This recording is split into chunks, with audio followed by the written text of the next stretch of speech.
सरस्वती जी का एक नाम शारदा है। क्या नाम है? जम के बोलिए जरा। शारदा। ये शारदा नाम कहां से पड़ गया?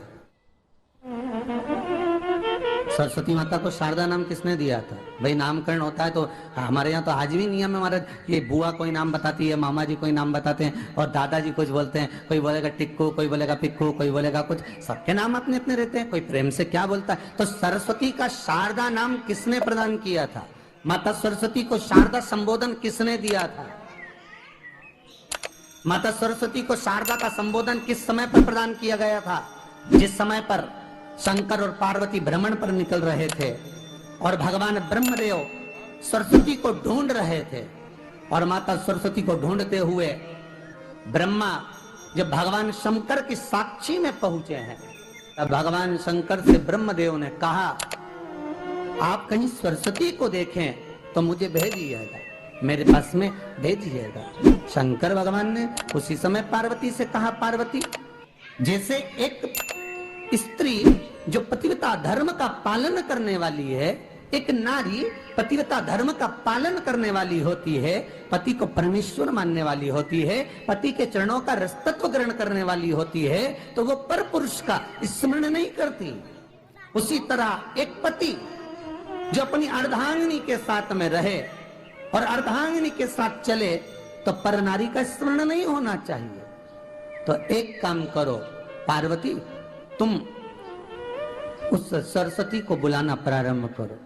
अब पार्वती जी ने कहा सरस्वती तो मेरी बहन जैसी है, सरस्वती तो मेरी सखी जैसी है, अब मैं उसको अगर बुलाऊं, आवाज दूं, अच्छा नहीं लगेगा। तो माता पार्वती जब ढूंढते ढूंढते ढूंढते ढूंढते शंकर भगवान के साथ में भ्रमण करती करती पहुंची, तो क्या देखती है माता पार्वती कि एक सरोवर के पास में माता सरस्वती बैठकर सरोवर में अपना मुखाग्रविंद देख रही थी। श्वेत वस्त्र था मेरा माँ का और बड़ी सुंदर गले में माला पहन रखी थी माता सरस्वती ने, और एक सरोवर में माता सरस्वती अपने मुख को जब निहार रही हैं, उस दर्पण के भाव में अपने प्रतिबिंब को देख रही हैं, तब उस समय पर माता पार्वती ने कहा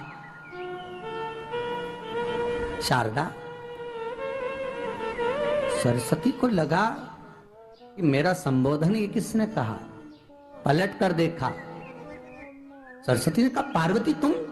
हाँ, मैंने तेरा जो दर्पण में प्रतिबिंब देखा है, तेरा स्वरूप देखा, पर तू इतनी सुंदर है, इतनी सुंदर है, पर तेरा जल में जो स्वरूप देखा ना, वो नीला दिखाई दिया, थोड़ा सा श्याम दिखाई दिया, इसलिए मैंने तुझे शारदा कह दिया। आज भी हमारे मध्य प्रदेश के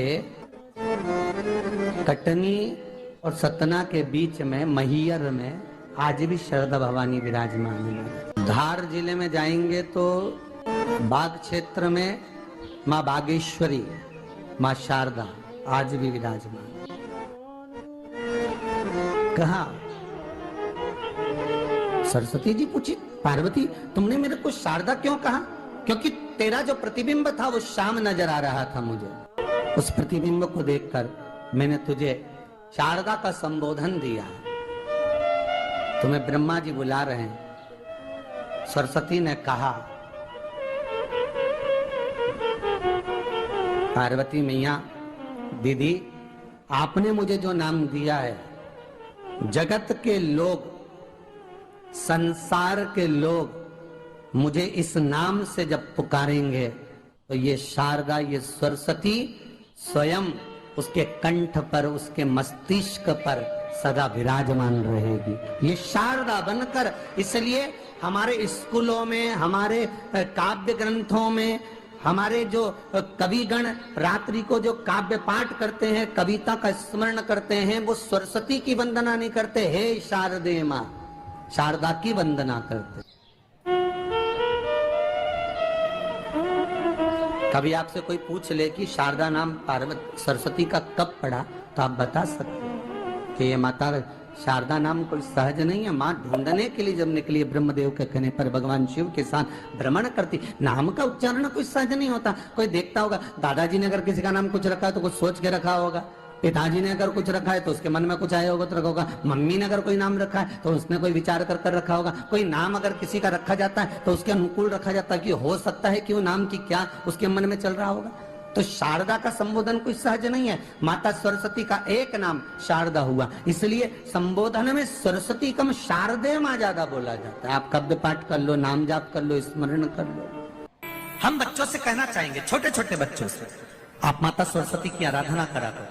मेरे बच्चों से निवेदन है, कभी जिंदगी में अगर मौका मिल जाए और सरसों के फूल यदि आपके जीवन में आपको कहीं से प्राप्त हो जाए, सरसों के फूल जानते हो ना, पीला कलर का होता है सरसों का फूल, आप प्रयास करो सरसों का फूल। जिस दिन माता सरस्वती का, मेरी बागेश्वरी का जिस दिन प्रागट्य उत्सव हो बसंत पंचमी का, उस समय पर माता सरस्वती का स्मरण कर कर वो सरसों का फूल आप देव अधिदेव महादेव को चढ़ाइए। जैसे माता सरस्वती को ज्ञान दिया था वैसा मेरा महादेव आपको भी ज्ञान दे।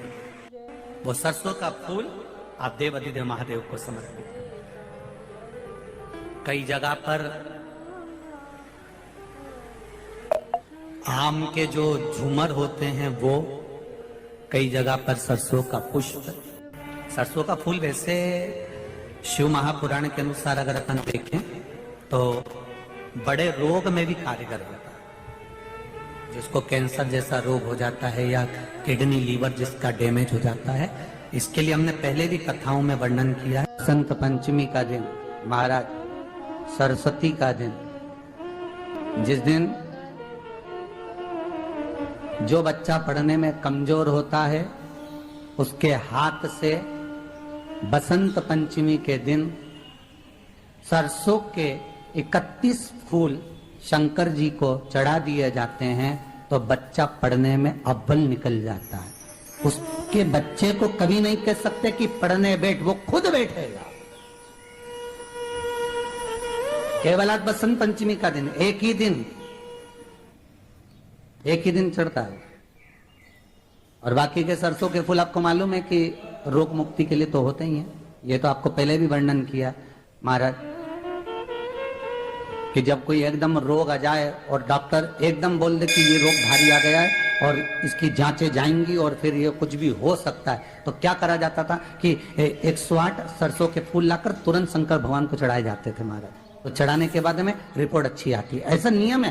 कहीं ठेका, कोई ठेकेदारी करते हैं ना, जो ठेका भरते हैं कि भाई मेरा टेंडर आना चाहिए, मेरा ये काम होना चाहिए, मेरी मल्टी बनना चाहिए, या मेरा ये काम के लिए जा रहा हूं, ये काम फतेह होना चाहिए, उसके सबके हाथ पैर जोड़ने से अच्छा है एक काम करो, बस 108 सरसों के फूल उठाओ, शंकर जी का उद्धतेश्वर महादेव का नाम लिखो और छोड़ दो, शिव जी के ऊपर एक एक कर कर चढ़ा दो, वो ठेका तुम्हें ही मिलेगा, वो काम तुम्हारे पास ही आएगा।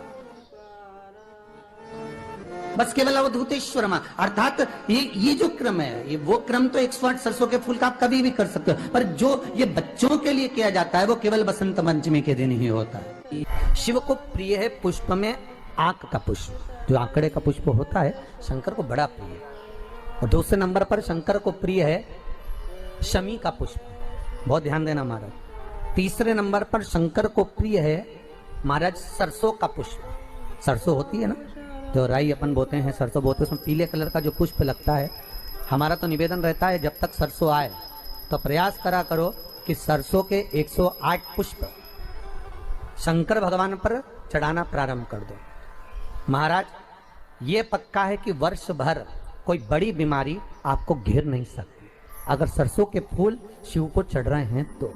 और प्रयास करना कि सरसों का जो पुष्प होता है, सरसों का जो फूल होता है महाराज, अगर कोई व्यक्ति को किडनी या लीवर से जुड़ी हुई कोई तकलीफ होती है या किसी व्यक्ति का एक्सीडेंट हो गया होता है और उसका कोई अंग रह गया हो, कोई शरीर का कोई भाग रह गया और वो काम नहीं कर रहा हो, जैसे किसी के पांव रह जाते हैं एक्सीडेंट के बाद, किसी का हाथ रह जाता है, या कोई अंग काम नहीं कर रहा हो, वहाँ ब्लड पहुँच नहीं रहा हो, वो जगह एकदम सुन्न हो गई हो, खाली पड़ गई हो, तो उसके लिए शिव महापुराण की कथा कहती है कि सरसों के पुष्प 11 शंकर जी के राइट भाग में, जहां शिव जी के गण दरवाजे के द्वारपाल मणिभद्र जिस जगह पर निवास करते हैं, कौन निवास करते हैं? मणिभद्र।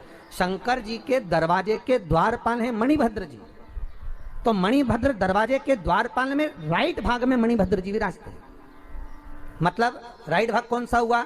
जब आप मंदिर से बाहर निकलेंगे तो राइट भाग, मंदिर में प्रवेश करेंगे जब राइट नहीं होना चाहिए, आप मंदिर से जब जाएं तो राइट भाग। मतलब आप मंदिर से राइट से जाएंगे तो शंकर जी का भी राइट हो जाएगा, क्योंकि शिव जी ऐसे बैठे हैं तो शंकर जी का भी राइट हो गया, देवता उनका भी राइट हो गया। तो राइट भाग सीधा हाथ मणिभद्र जी का स्थान। 11 सरसों के पुष्प मणिभद्र के उस द्वार पर आप रख दीजिए और मणिभद्र के द्वार पर रखकर अंदर जाकर 108 वापिस जब आप बाहर निकल रहे हैं ये पुष्प आप रखने के बाद एक बार बाहर जाएंगे, फिर वापिस आएंगे मणिभद्र रखने के बाद, और अंदर जाकर 108 सरसों के पुष्प शंकर को समर्पित करेंगे महाराज। उस सरसों के पुष्प जो शिव जी को आप समर्पित कर रहे हैं उसको वापिस लेकर आएंगे, श्री शिवाय नमस्तुभ्यम बोलकर उस सरसों के पुष्प को महाराज सरसों के तेल की बोतल में उसको प्रदोष काल में उस तेल को वापस ले जाकर चढ़ा दीजिए शिव जी को, उसको वापस लेकर आ जाइए। उस तेल का प्रयोग आप नाभि में डालिए और जो शरीर काम नहीं कर रहा उस स्थान पर कम से कम 15 दिन 20 दिन तक उसकी मालिश करना प्रारंभ करिए। बाबा चाहेगा तो चलाने का प्रयास कर देगा और वो अंग वो शरीर काम करने लगेगा।